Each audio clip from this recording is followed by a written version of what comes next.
deshacer, destruir, echar, escasear, exterminar, faltar, quedarse, fin, final, marchitar, terminar, agotar, arruinar, caer, derribar, endeble, débil, flojo, apagado, enfermo, tropezar, acobardar, quebranto, desconsolado, atribulado, miedo, temor. Son todas palabras que acompañan a este estado de ánimo que puede transformarse en un estado espiritual.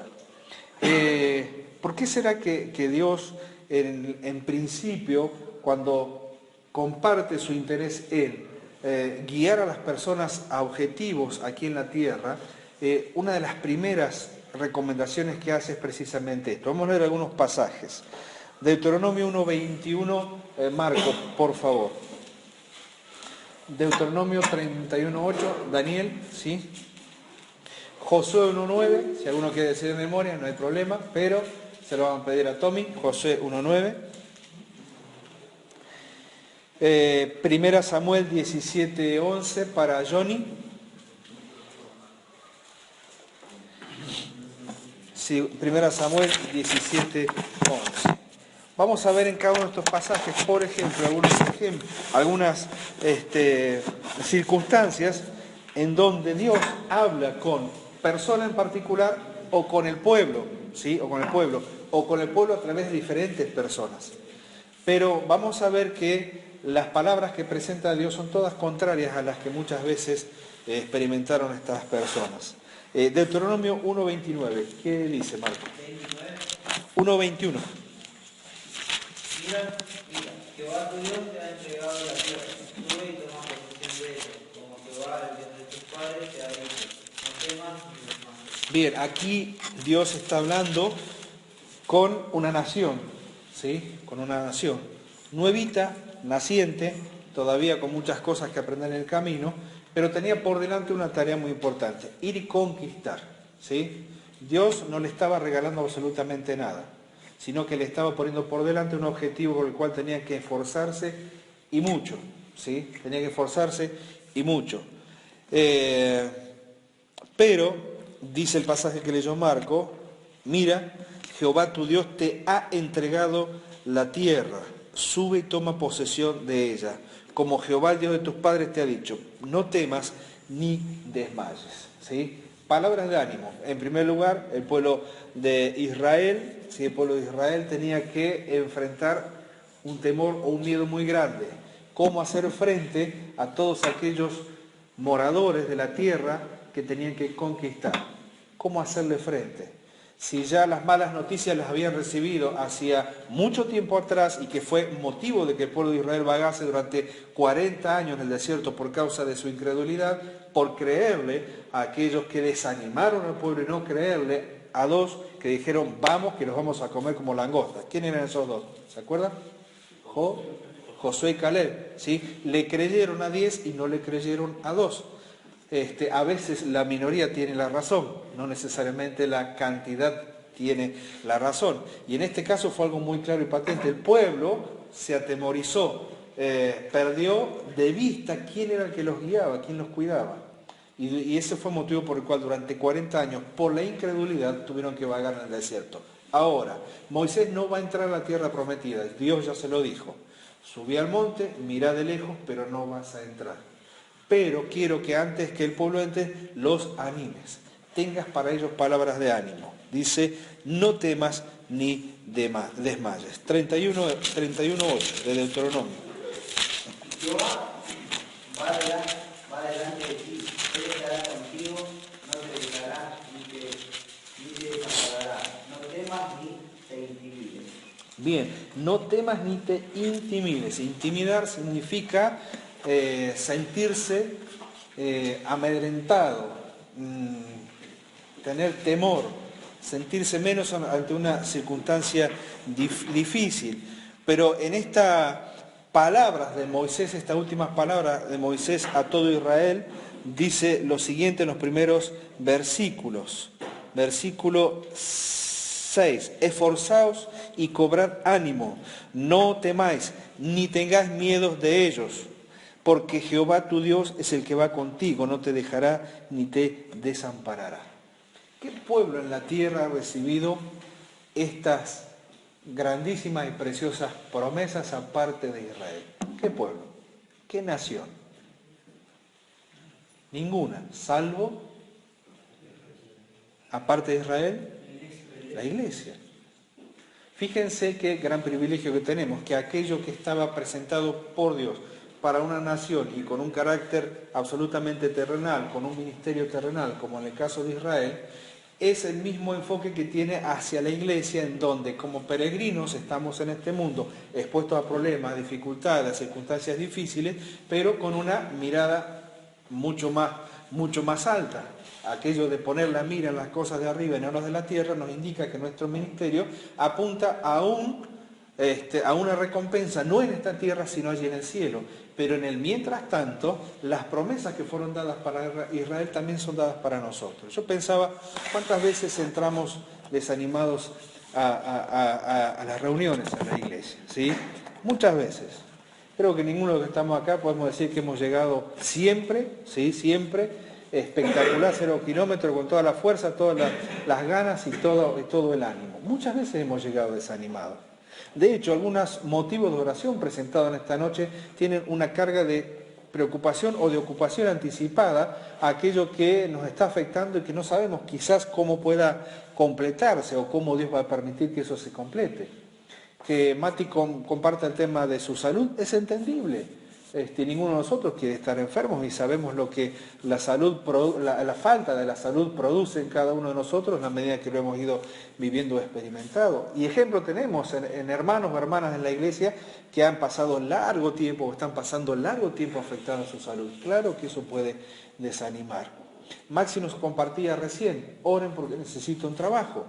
Para aquellos que alguna vez hemos pasado por la circunstancia de la falta de trabajo, sabemos que esto es motivo de ocupación anticipada, de preocupación, porque uno tiene que vivir un día a la vez y tenemos que aprender a poner en las manos del Señor el día de mañana. Pero en el mientras tanto, la escuela no es sencilla y muchas veces nos encontramos pensando, turbados, ¿cómo voy a llegar ni siquiera pensar al fin de mes, cómo voy a llegar al día de mañana? Y después, mirando hacia atrás, nos damos cuenta que lo único que el Señor nos pedía es confianza en ¿qué? En sus promesas. En sus promesas. Cuando Moisés le decía a Israel, no desmayes, no te desanimes, no te desganes, siempre había una promesa condicionada. ¿Cuál era la condición? Confiar en Dios y poner en las manos de Dios su presente, pero también su futuro. Para hoy también es igual. Motivos de preocupación siempre hay, claro que los hay. El trabajo, el matrimonio o el futuro matrimonio, quién va a ser tu compañera para el resto de los días, para los dos, para aquellos que tienen muchos más años, pensar cómo habremos de vivir el tiempo que Dios nos queda por delante, cuando se van los hijos de la casa y queda el esposo y la esposa solas en el hogar, cómo vamos a encarar esta nueva etapa de la vida, el estudio, el futuro, la ocupación. O sea, si tenemos que buscar razón y motivos para preocuparnos y para desanimarnos, estos nunca van a faltar. Siempre van a estar ahí a la puerta, como una posibilidad para que se manifiesten dos cosas. Una, ante el problema, confiar en Dios, o ante el problema, desconfiar de sus promesas. Y es ahí sin duda cuando el enemigo aprovecha para echar mano y llevarnos hacia un desánimo sin control. 1 Samuel 17:11, ¿quién lo tenía? Johnny, ¿no?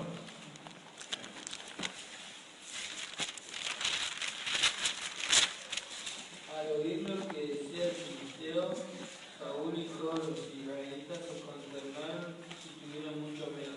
Bien, Johnny tiene otra versión, pero es exactamente lo mismo. Ahí es una situación difícil también para Israel, ¿sí? 1 Samuel 17:11. Y es que el gigante Goliat ya había salido a dar voces a los escuadrones de Israel y a decirles, bueno, mándenme un valiente porque El que gane aquí se queda con absolutamente todo. Goliat estaba absolutamente confiado en su fuerza, su capacidad física, su capacidad de guerra, su tamaño, sus lanzas, su escudo, su armadura, y decía, mándenme 100 que no tengo problema. Pero en esta provocación nos encontramos con un rey y todo un pueblo amedrentados, con miedo y por supuesto con su ánimo por el suelo, porque sabía que ellos no podían hacer frente a esta situación. Oyendo Saúl y todo Israel estas palabras del filisteo, denme un hombre para que pelee conmigo, decía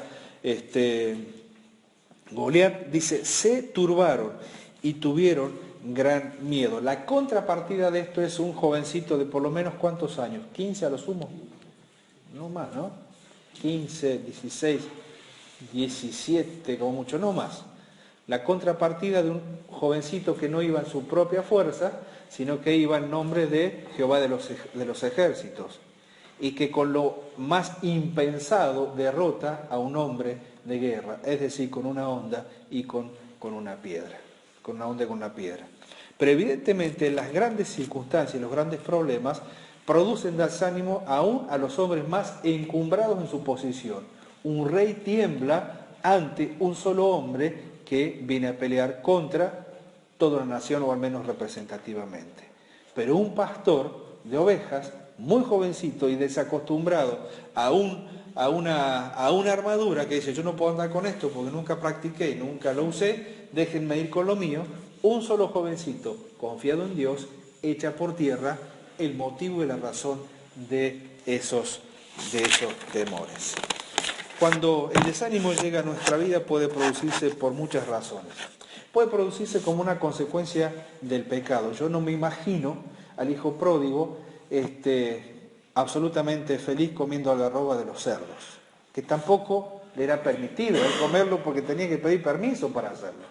Pero yo no me imagino al hijo pródigo en una situación de secreta felicidad aún en medio de los chanchos, como si tuviese una felicidad escondida que no le era permitida mostrar dada la circunstancia donde estaba viviendo. No, sin duda que su estado, sus decisiones, su estado espiritual, su estado de pecado reconocido, lo lleva a ese punto del desánimo, pero es ahí donde nuestras decisiones marcan la diferencia. Él podría haber llegado al punto del desánimo tal de seguir o permanecer en el chiquero comiendo algarrobas de los cerdos. Era una opción. Lo podría haber ganado él la vergüenza de dar la cara con el papá. Le podría haber ganado a él la vergüenza de encontrarse no solamente con su padre, sino con los jornaleros, con toda la familia o quizás con toda la aldea que formaba parte de esa familia, y decir, bueno, mejor me quedo solo masticando mi vergüenza, masticando mi desánimo, me quedo acá, y hubiese sido una vida destruida. Ojo, muchos hijos de Dios apartados optan por esta opción, y son las vidas más tristes que pueden existir sobre esta tierra.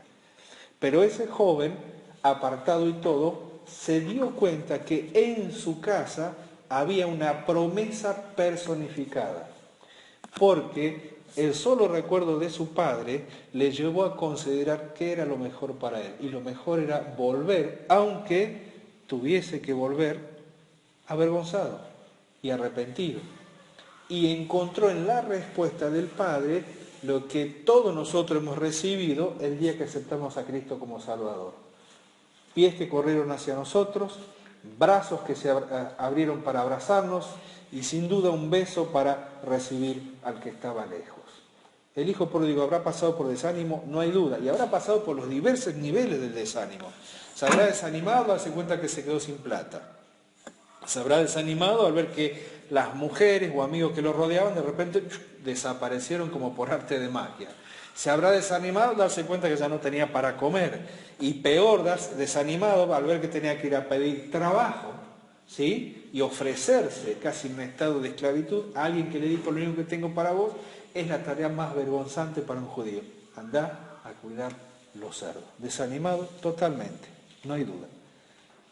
Pero volvió en sí. Uno de los puntos más importantes para alguien que está desanimado es el volver en sí.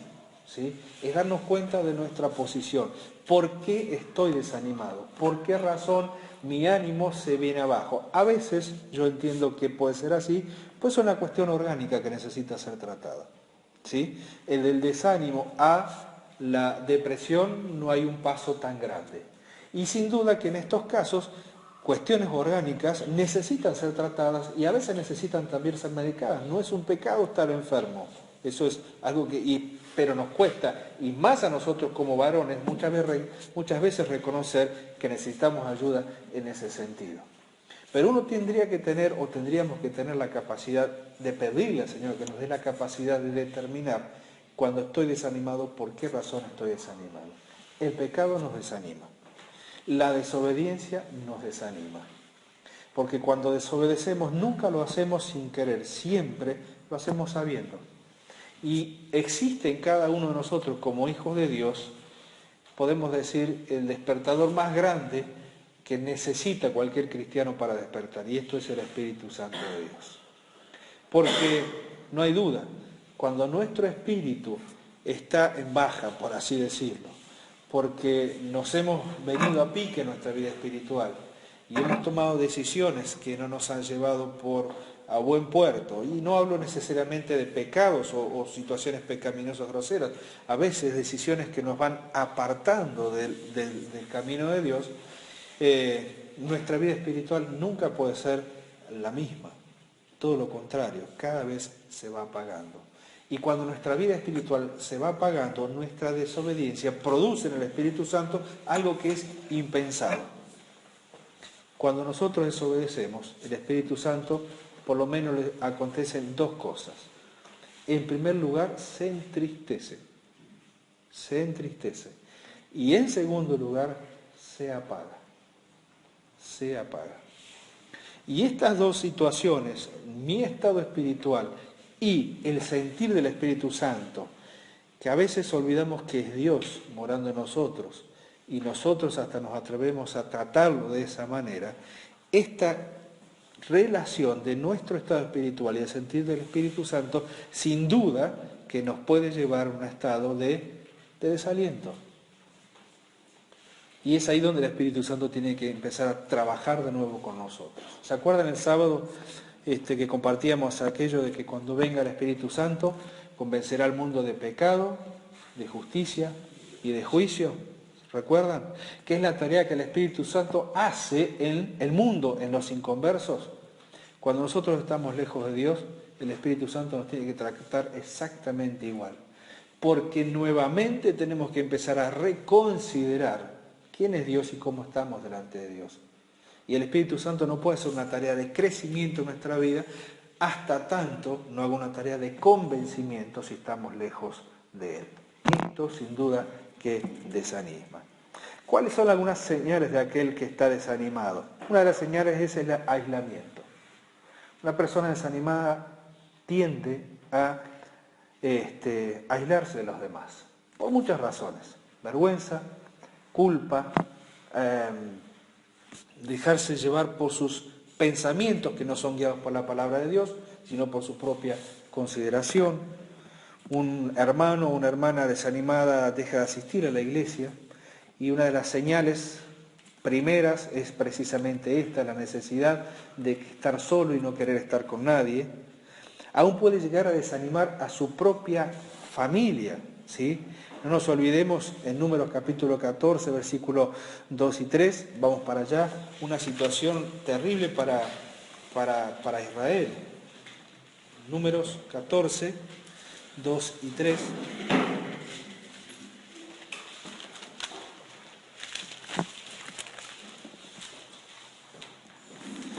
Fíjense esto, dice, esta es la continuación de lo que compartíamos recién, ¿no? De las decisiones de Israel, de Josué y de Caleb. Dice, entonces toda la congregación gritó y dio voces, y el pueblo lloró aquella noche, y se quejaron contra Moisés y contra Aarón todos los hijos de Israel, y les dijo toda la multitud, ojalá muriéramos en la tierra de Egipto. Un pueblo totalmente desanimado, ¿sí? O parte del pueblo desanimado, que expresa su desánimo, su descontento, y lo que hace es contagiar. Dice, ojalá muriéramos en la tierra de Egipto, o en este desierto ojalá muriéramos. ¿Y por qué nos trae Jehová a esta tierra para caer a espada y que nuestras mujeres, nuestros niños sean por presa? ¿No sería mejor volvernos a Egipto? Y decían el uno al otro, designemos un capitán y volvámonos a Egipto. El desánimo puede producir esto, no solamente el aislamiento, sino también contagiar el desánimo a los demás. Puede producirse a nivel matrimonial, puede producirse a nivel familiar y también puede producirse a nivel congregacional. Los hermanos desanimados tienen la tendencia a la queja constante y tienen la tendencia a la murmuración constante. Ahora, yo lo planteo esto como desde aquellos y a mí no, porque ninguno de nosotros estamos exentos de que esto no nos pueda suceder. Sí nos puede suceder. El pasaje que leímos recién de Éxodo nos muestra también que el desánimo cambia la forma de pensar. Hace instantes el pueblo de Israel, contentos con Dios, espectacular, nos llevas a la tierra prometida. Tiempo después, no queremos saber nada ni con Dios ni con Moisés. Busquemos un capitán, nos volvemos todos a Egipto porque Dios nos va a hacer morir en el desierto. Tienden a cambiar su forma de pensar. Tienden a la crítica y a la murmuración. No queremos saber nada de Dios. Nos trajo este pueblo para que moramos nosotros, nuestros hijos y nuestra familia. Y dos veces dicen, vamos a morir. Es decir, tienden a la crítica y a la murmuración hacia Dios, hacia los líderes, hacia sus jefes, en el caso de ser empleados, y también hacia otros creyentes. Fíjense cómo el estado de desánimo va afectando y minando poco a poco, no solamente mi confianza en Dios, sino también mi relación con los demás. Ahora, ¿cómo revertir esta situación? Como evidentemente esto tiene que ver con nuestra forma de pensar y nuestra forma de ver las situaciones, lo que tenemos que pedirle al Señor en momentos de desánimo es que Él nos permita ver bíblicamente cada situación. Tomo el ejemplo de Maxi, con permiso. Perdimos el trabajo. ¿Por qué lo perdí? Muchas veces, o para qué lo perdí, mejor dicho, muchas veces queremos saber la razón de la pérdida y no queremos saber el objetivo de la pérdida o por qué Dios permite esa pérdida. Creo que si tuviésemos más tiempo, hermanos nos dirían y nos contarían aquellas cosas que Dios permitió que perdiésemos en nuestra vida para lograr algo mejor o para evitar muchas veces lo peor. Pero Dios muchas veces ha tratado de esa manera con algunos de los que estamos aquí. Perder para ganar. Y ahí es donde tenemos que tener bien en claro la razón de esa pérdida para no caer en el desánimo. Filipenses capítulo 1, versículo 12 al 14, dice lo siguiente. ¿Voy muy rápido? Sí, ¿no? Más o menos. Filipenses capítulo 12, capítulo 1, perdón, no tiene 12 capítulos. Sí. ¿Qué Biblia está leyendo? Demasiado rápido. Ya le agregamos 8 capítulos más. Filipenses 1, 12 al 14 dice: quiero que sepan, hermanos, que las cosas que me han sucedido, y esta frase es una frase para enmarcarla en nuestra Biblia, ¿sí? Porque acá nos encontramos con un hombre para el cual la predicación del Evangelio no le fue una fiesta, no le fue sencillo, no siempre fue de gran satisfacción, al menos en lo externo, ¿sí? No había manifestaciones como las hay en este tiempo en la predicación del Evangelio, en donde pareciera que todo es un jolgorio, una gran fiesta con luces. No. Pablo dice: quiero que sepan, hermanos, que las cosas que me han acontecido, me han sucedido, han redundado para bien, más bien para el progreso del Evangelio. De tal manera que mis prisiones se han hecho patentes en Cristo en todo el pretorio. Y a todos los demás, y la mayoría de los hermanos, cobrando ánimo en el Señor con mis prisiones, se atreven mucho más a hablar la palabra sin temor. Pablo está en la cárcel. Y él mira la situación de la cárcel no como un castigo por parte de Dios, sino como una oportunidad o un paso más en el trato de Dios con él para la predicación del Evangelio. Pero para entender acerca de esto tenemos que ir a 2 Corintios capítulo 4.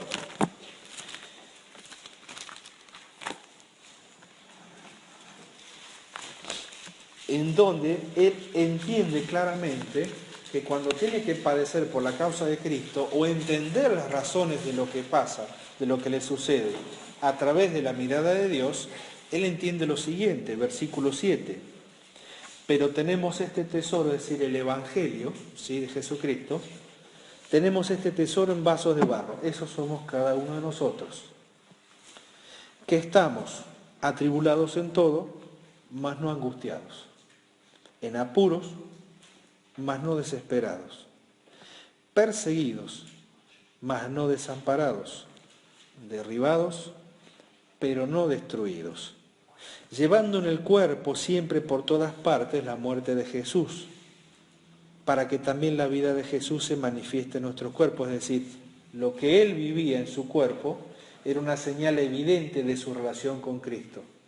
El Señor le había dicho cuánto va a tener que padecer por causa del Evangelio. Y Pablo llevaba en su cuerpo las marcas de ese Evangelio del cual él predicaba.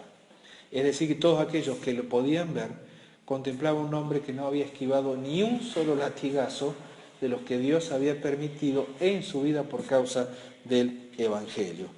Dice, versículo 11, porque nosotros que vivimos siempre estamos entregados a muerte por causa de Jesús, para que también la vida de Jesús se manifieste en nuestra carne mortal. En mi debilidad, decía Pablo, se manifiesta el poder de Dios, de manera que la muerte actúa en nosotros y en vosotros la vida. Dice, pero teniendo el mismo espíritu de fe, conforme a lo que está escrito, creí por lo cual hablé.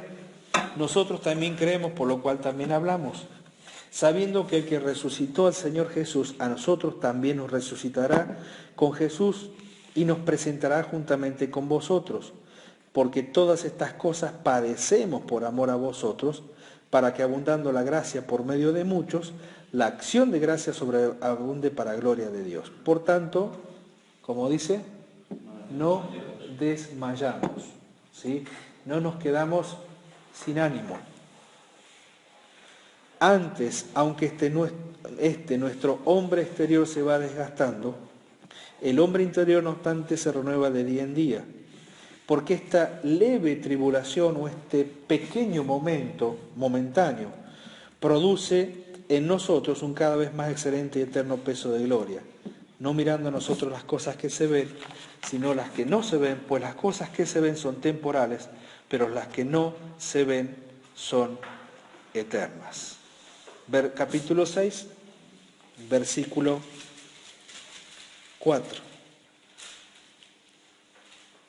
Antes bien, nos recomendados en todo como ministros de Dios, en mucha paciencia, en tribulaciones, en necesidades, en angustias, en azotes, en cárceles, en tumultos, en trabajos, en desvelos, en ayunos, en pureza, en ciencia, en longanimidad o mucho aguante significa, en bondad, en el Espíritu Santo, en amor sincero, en palabra de verdad, en poder de Dios, con armas de justicia diestra y siniestra, por honra y por deshonra, por mala fama y por buena fama, como engañadores pero veraces, como desconocidos pero bien conocidos, como moribundos, mas he aquí vivimos, como castigados, mas no muertos, como entristecidos, mas siempre gozosos, como pobres, mas enriqueciendo a muchos, y como no teniendo nada, mas poseyéndolo todo.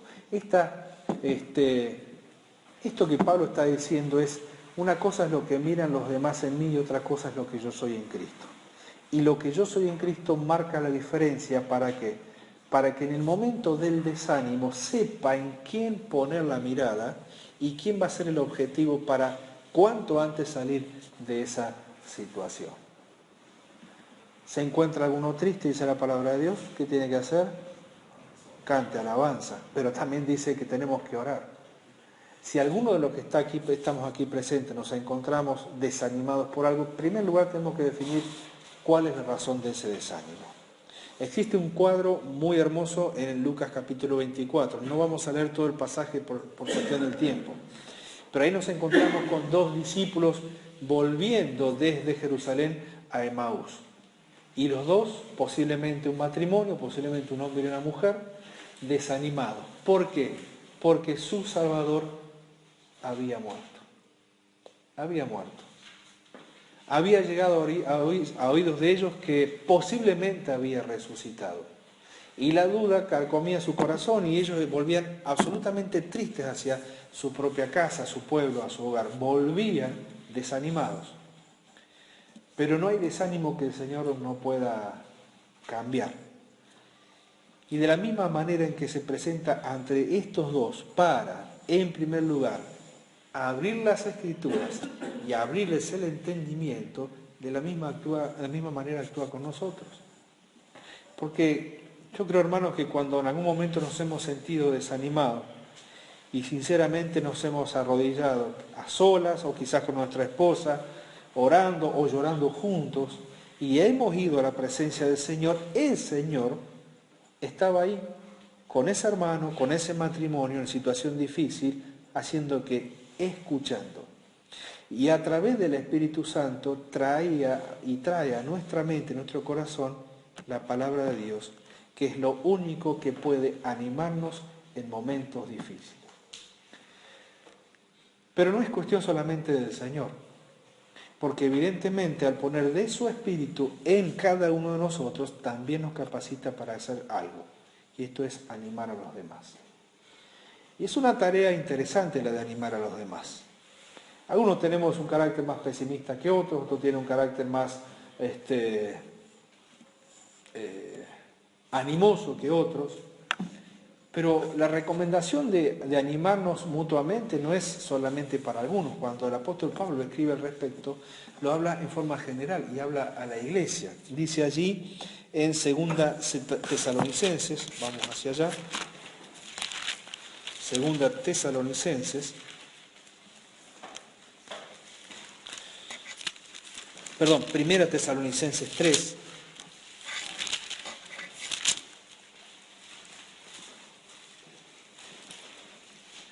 dice,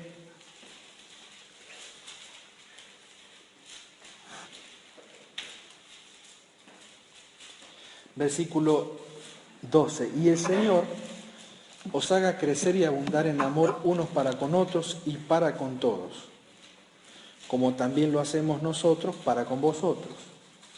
Es una oración y es un ruego de parte de Pablo para los hermanos en Tesalónica. Él dice, nosotros anhelamos como equipo misionero, ¿sí? Nosotros anhelamos, hermanos de Tesalónica, que ustedes aprendan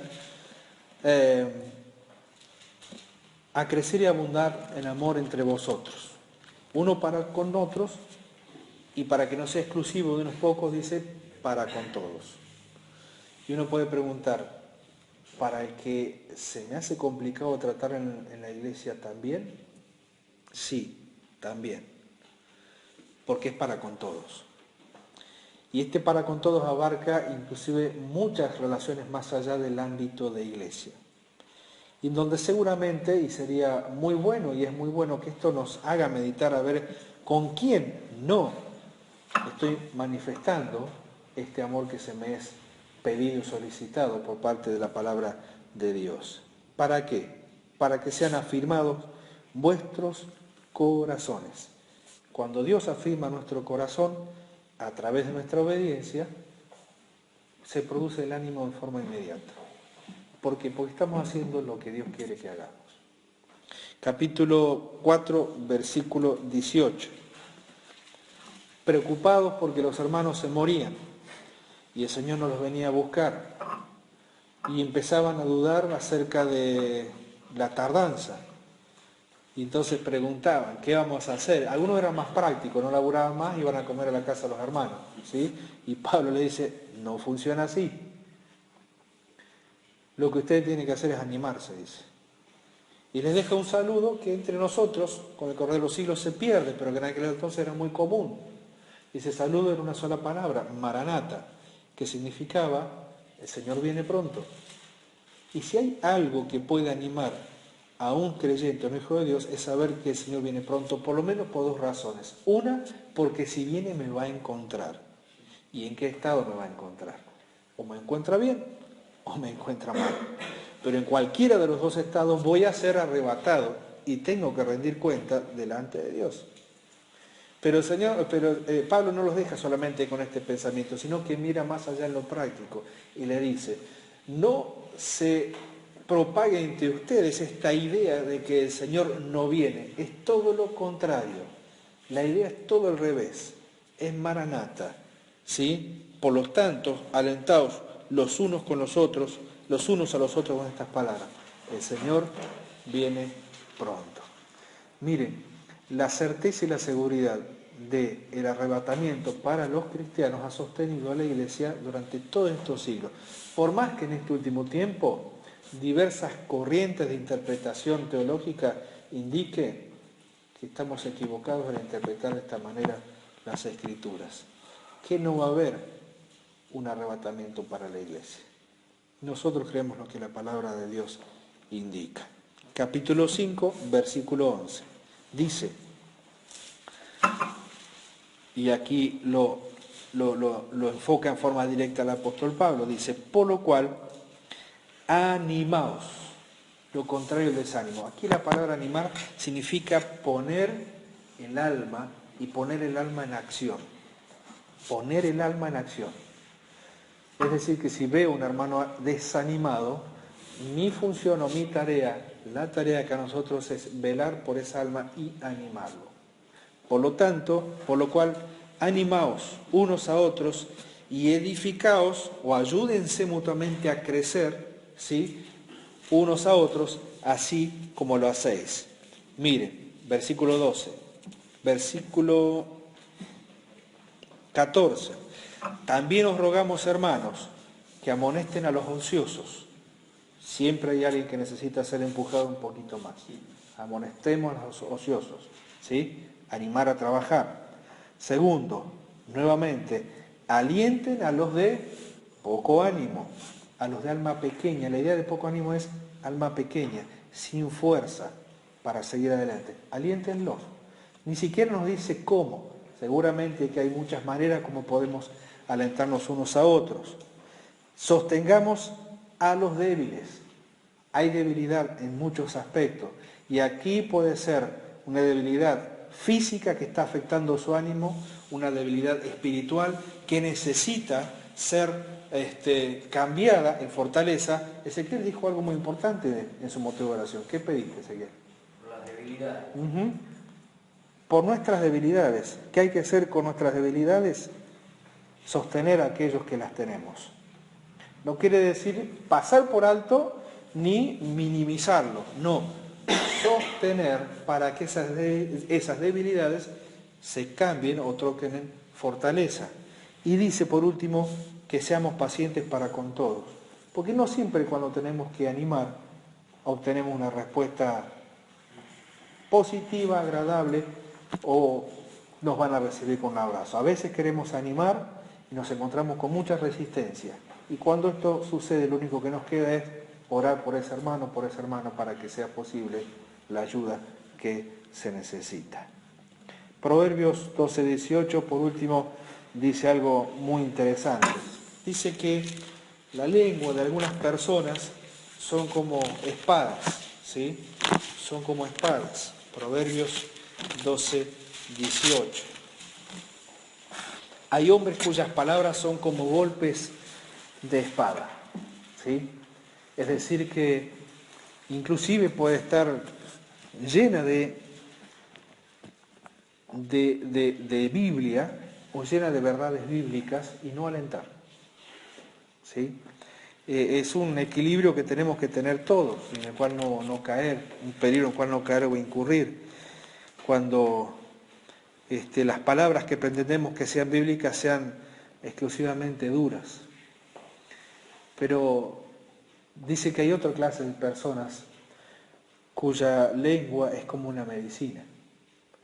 Pero hay una característica de esas personas. ¿Qué dice cómo son ellas? ¿La lengua de quién? De los sabios. Y es ahí donde sin duda necesitamos que el Señor nos ayude a ser sabios para saber utilizar las palabras de Dios, el consejo en el momento justo, para animar a aquellos que se encuentran desalentados. ¿Hay alguien desalentado en medio nuestro? Bueno, es una situación que en primer lugar tenemos que tratar con el Señor. Y si aún así se necesita ayuda, siempre en la iglesia, en el cuerpo de Cristo, habrá alguien que nos ayude cuando nos sentimos desalentados. A veces tenemos que luchar con nuestro propio orgullo, guarda. Porque a veces somos tan duros y creemos que solito puedo salir de esta situación sin que nadie sepa, sin que nadie se entere, sin que nadie conozca nada. Yo solito salgo, hago mi propio camino, hago mi forma y salgo yo. La Biblia dice que nosotros somos vasos de barro en donde hay un gran tesoro guardado en cada uno de nosotros. Pero seguimos siendo frágiles, como vasos de barro que sin duda necesitamos que nos animen cuando estamos desanimados. ¿Lo estamos en algún aspecto? Bueno, pidamos ayuda al Señor y animémonos a pedirnos ayuda entre nosotros. Que el Señor nos ayude a considerar estos consejos que hemos compartido en esta noche y que podamos ser una iglesia que aún en medio de las dificultades o problemas o tribulaciones podamos llegar al mismo punto que el apóstol Pablo, que dijo, derribado pero no destruido. ¿Por qué? Porque él estaba absolutamente confiado en su Señor. Cuando él está a punto de morir, segunda carta de Timoteo, y él sabe que va a poner el cuello para que la espada o el hacha del verdugo romano caiga sobre él y su cabeza ruede por la tierra, antes de que esto suceda, nos encontramos con un hombre que en la cárcel, en el invierno, y pidiendo ayuda a algunos hermanos para que le acompañen en esta situación difícil, dice lo siguiente: he acabado la carrera. Y no encontramos a un hombre amargado, ni desanimado en los últimos, no años, en los últimos momentos de su vida, porque posiblemente meses después de esa carta, de esas palabras, el apóstol Pablo se puso como ofrenda al Señor por la causa de Cristo. Quiera el Señor que, si nos sentimos desanimados, que vayamos a Él en primer lugar y que también pidamos ayuda a aquellos que sabemos que pueden hacerlo. Que el Señor les bendiga.